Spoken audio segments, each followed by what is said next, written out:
graduated high school when I was about 17 years old. I enrolled into the local junior college and had been working in the food service industry.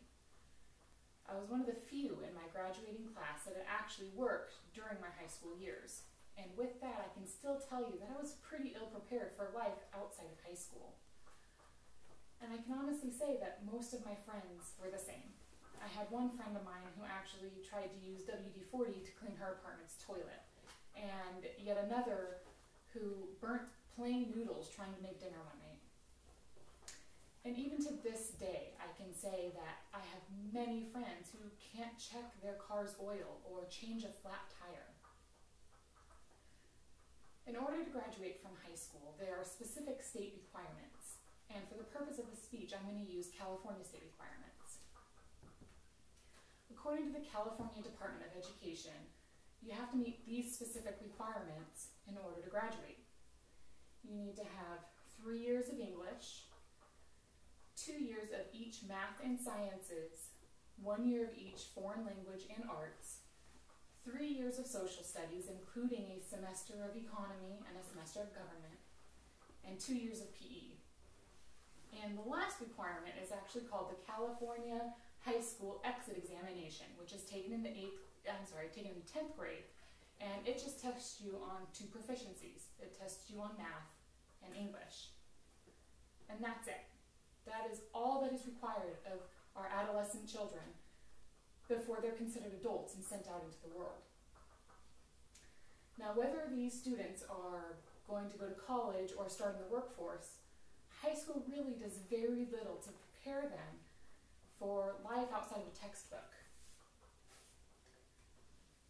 The Peter D. Hart Research Foundation, on behalf of Achieve Incorporated, did a study and found that 46% of high school graduates stated that they feel they are lacking the full spectrum of skills and abilities that are needed for future jobs.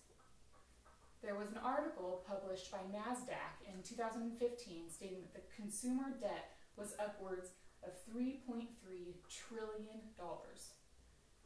And the taxfoundation.org reports that in 2012, 1.3 billion hours and $20 billion were spent on tax compliance costs. Now, tax compliancy costs are just filing. It has nothing to do with back taxes that are owed or any other fees to the IRS. So that means $20 billion was spent just on filing taxes in the year 2012.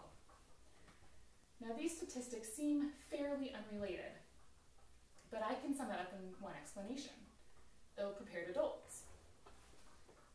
If we as a society took the time to teach our youth skills that are needed in real life, we could really have better prepared adults.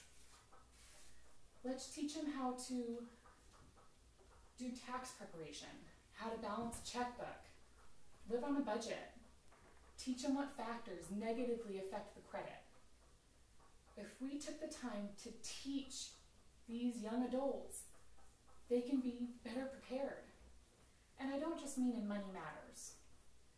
We need to instill in the young people real life skills, and we can. We can do so by changing the high school requirements. Now, I want to take a moment and tell you that I'm not downplaying the necessity of math and English. That's absolutely necessary, and we must teach those skills. But we need to make room in the curriculum. We need to teach an adolescent how to hem pants or sew a button onto a blazer before an important interview. How about teaching actual interview skills and how to communicate face-to-face? How about teaching them basic first aid and survival skills in case of emergency situations? And even how to cook a basic meal.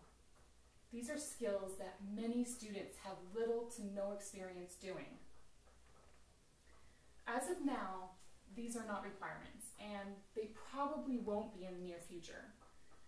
But I implore you to see the importance. I beg that you see that we need to teach our young people how to be functional adults outside of a textbook.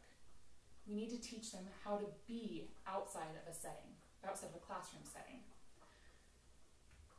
So if you have young dependents, school-age children, attend the PTA meetings, attend the board meetings, Let our educators know that skills beyond a textbook are needed, and they need to be set as a priority.